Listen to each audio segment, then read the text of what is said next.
All right. So last section of the chapter 325, creating new functions. So we just have problem 110 that we're going to go through. We go through 3 different problems. In this chapter, we learned about adding, subtracting, multiplying, and dividing those rational expressions. So this is just an example. This one's just the subtracting. I didn't do an adding because adding and subtracting almost the exact same thing. One you're adding, one you're subtracting. So the whole setup on the problem's the same. So I have one of the subtractions, and then I have a dividing problem for us to look at, and then a multiplication problem for us to look at. So, if you guys, I can't remember if I mentioned this in the last lesson or not, in 324, at the very end of that section, they have a nice little math note section which has to do with rewriting rational expressions. It's a good little review sheet to kind of go through. It talks about factoring out your numerator and denominator and being able to cancel like terms, finding those excluded values. There's an example of multiplying, and then there's another example down here of dividing. So it's a good thing to kind of look at to kind of make sure that you can follow all of those steps, maybe put that into your notes, make sure you're knowing how to kind of go through each one of those processes. Sound good? And then we're just going to do some more of that, which was right on that little sheet, using all of those to be able to solve these problems. All right. So problem 110, letter A, we are going to be subtracting 2 rational expressions. Rational is just being able to write it as a ratio, or in other words, like a fraction. So same thing on this one. And anytime we want to add or subtract a fraction, we have to have a common denominator. So when I look at these 2 functions, or 2 fractions, I need to find my common denominator, right? So I'm looking at those factors in the denominator. Denominator is the one on the bottom, and I have to make sure I'm including all of the possible factors. So on this one, we have an x plus 1, but it's being squared, so that means it's being multiplied by itself. So this is actually the same thing as 2x plus 1 times 2x plus 1. And then we have the second rational expression, which just has the denominator of 2x plus 1. So I have to make sure I include everything when it comes to that common denominator. So since there's 2x plus 1s, my common denominator is going to be both of those. So my common denominator is going to be 2x plus 1 and 2x plus 1. Right? I'm just going to write it over there so we just don't forget what our common denominator is. So when I start these, I start with my original fractions. So I'm going to write the denominator is 2x plus 1 and 2x plus 1, just so I can see it a little bit better. And they originally gave me 2x squared plus x. So this is my common denominator that I want. And when I look at my denominator, it's the exact same thing. So I don't have to do anything to my numerator because I didn't do anything to my denominator, right? So then when I look at my second rational expression, I have 2x plus 1 on the denominator and 3 in the numerator. That's what they gave me. So now I'm going to look at my common denominator. I want 2x plus 1 times 2x plus 1. But I only have 2x plus 1. So what do I need to multiply by? I need to multiply by 2x plus 1. And if I do it to the bottom, I have to do it to the top, right? Because anything over itself is 1. So I'm really only multiplying by 1. So I'm not changing the problem at all when I find that common denominator and when I multiply that top and bottom by that same factor. Sound good? Now my denominators are exactly the same, so now I can write them as one fraction. So now I have a common denominator of 2x plus 1 times 2x plus 1. I'm going to start with this numerator. There isn't anything I can do with it right now, so I'm just going to copy that down, 2x squared plus x. And then now I'm going to go ahead and I'm going to distribute this -3 to my parentheses. Granted, if you want, you can write it all out and then do it on the next step, but trying to be a little bit more efficient with time. I'm getting confident with my math. I think I can sit there and do this just distribution on this step. So -3 times 2x is going to give me -6x. And then -3 times 1 is going to give me -3. So now I look at my numerator, and I bet you there's some common terms that I can combine together. So when I look at x squares, I just have the 2x squared. How many x's do I have? I have -5x. And I have -3, right, for my constant term. I don't have anybody to join with. Then in the denominator, 2x plus 1 times 2x plus 1, right? So now when I look at my numerator, I'm looking to say I have a quadratic. And so when I have a quadratic, I'm going to sit there and be like, I'm going to see if I can factor this guy. So in order to factor our quadratic, our a is greater than 1, so I'm going to go ahead and use that area model. So we got 2x squared. I'm going to split that -5x into 2 terms instead of just the 1 term. And then I have my -3, right? A times c is negative, so the only way I can multiply to get a negative number is if one of these guys is positive and one of them is negative. And a times c is going to give me 6. So how do I get 6? Either 1 times 6 or 2 times 3. And I need to get a difference of -5. So that means the difference is I got to subtract them, right? One's positive, one's negative. So the only way I'm going to be able to subtract and get 5 is by using my 1 and my 6. Right? And then in order to get the -5, I know I have to have a -6, and I'd have a +1. Right? All right. So now we need to figure out how we get what we're multiplying by to get all these little squares. So I'm going to start in the upper left. So I have x squared, so I know I got an x and an x, and I just got to figure out where my 2 is going to go. I'm not going to put my 2 here because that means I'd have to multiply something to get 1, and I'm not going to mess with that stuff. So my 2 is going to go up on top, and then I'm just working my way around to figure out the rest of these little terms. 2x times what's going to give me -6x, so that'd be a -3. And then x times 1 is going to get me to 1x. And then I'm just double checking to make sure that 1 times -3 gives me -3, and it does. So now I can factor my top into 2x plus 1 and x minus 3. And that's all over my common denominator. Can't do anything with that guy yet. So 2x plus 1 times 2x plus 1. So now that I have all of my factors, remember factors are what you're multiplying by. So all those little separate parentheses, there's 4 factors there. So now I'm looking to see if there's something on the top and the bottom, because they would divide out to be 1, that match perfectly. So I see 2x plus 1 on top, and I see a 2x plus 1 on the bottom. So I know I can cancel those guys out. And then I got a x minus 3 on top, and I don't have 1 on the bottom, so I am done.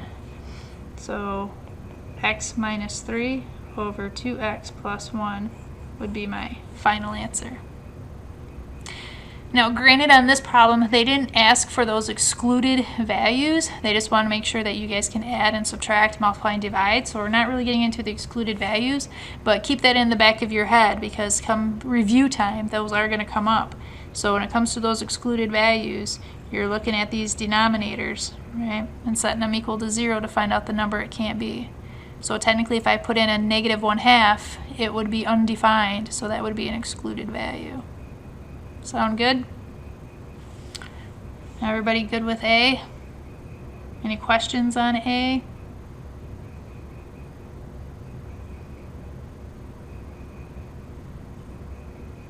All right, moving on to B. So for B, we have our two rational expressions, our little fractions, and now we are dividing. So the rule of thumb is if you're dividing rational numbers, rational expressions, anything rational, anything that's a ratio or anything that's a fraction that you want to divide, you have to multiply by the reciprocal, right? So I'm just gonna, you have two options. Some people like to go through and factor everything the way that it is right now and then do the reciprocal of the second one. Some people like just to rewrite it by multiplication or multiplying by the reciprocal and then factoring it. So it's a personal choice on which step you want to go with. I'll just rewrite it the way that it, with multiplication. Woo. So we would have x squared minus 3x minus 10 over x squared minus 4x minus 5. We're now going to multiply by the reciprocal, so the denominator becomes the numerator. The numerator now becomes the denominator. So I'd have 2x squared minus 5x minus 7 is my numerator. And x squared minus 7x minus 18 is my denominator. So I'm looking at my quadratics, every one of them, to see if there's a number that I can factor out of these to make my life a little simpler. And there's not anything that's going to factor out of any of these. So now I'm going to go, I have a quadratic. Now I need to figure out my factors for that quadratic. So I'm going to go ahead and factor them all. So one of the goals in Algebra 2 is to see if you guys can get to the point of where you can factor some of these quadratics without having to do the area model.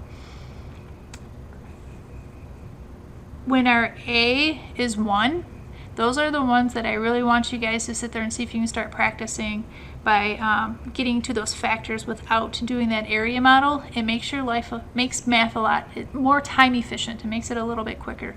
If you still need to do the area model because you're still trying to learn that concept, that's perfectly fine. But in the end, that's a great goal to have. It's a great time saver. So if I look at my top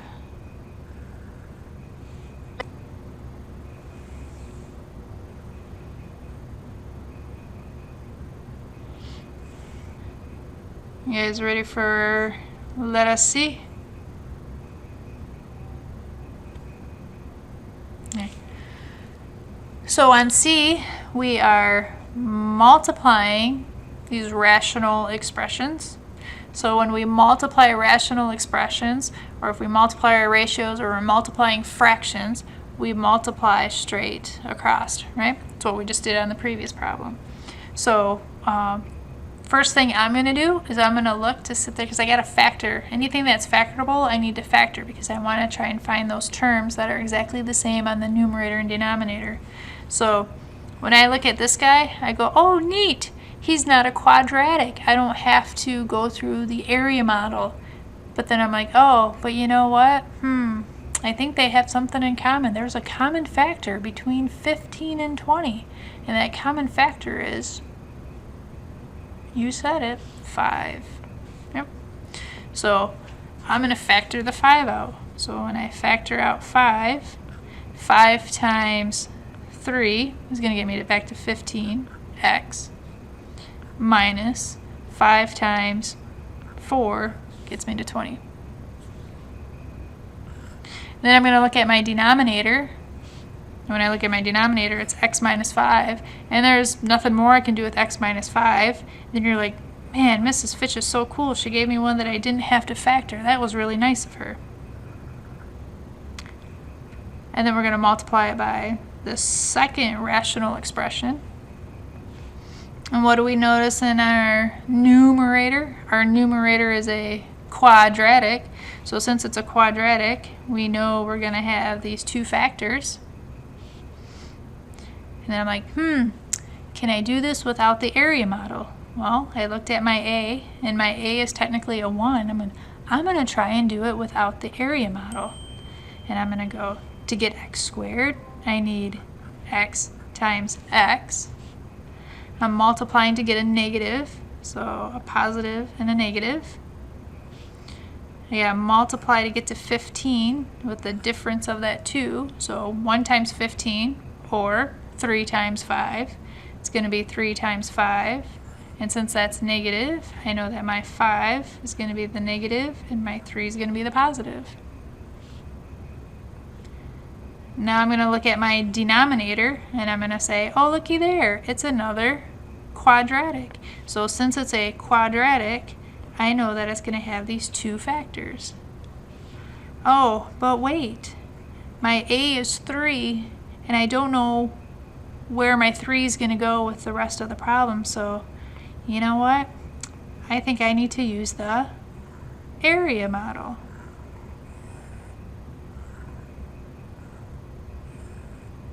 So I get 3x squared. I got 5x that I somehow got to split. And I got a negative 12.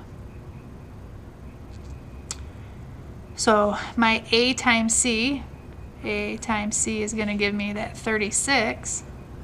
So now I got to figure out factors of 36. So 1 times 36, 2 times 18, 3 times 12, 4 times 9, and then 6 times 6. Right? Those ones got a lot of factors. So which one am I going to pick?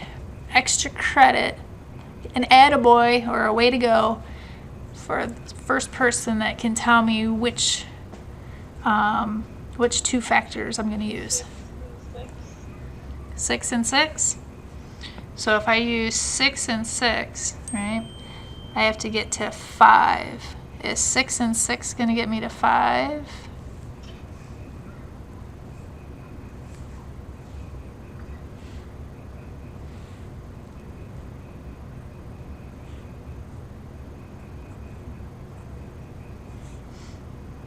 Will these 2 get me to 5? Right. So I would have I need to get to a positive 5x. So my 9 is going to be positive and my 4 is going to be the negative. Starting in the upper left, I know I have x and x. I'm going to put my 3 here because I can't get to the negative 4. Start working my way around. I'm going to get a positive 3 up here, negative 4, double checking to make sure I get the negative 12. So what do I have? 3x minus 4 and x plus 3. All right. I'm going to go through and see if I got any common factors on top and bottom.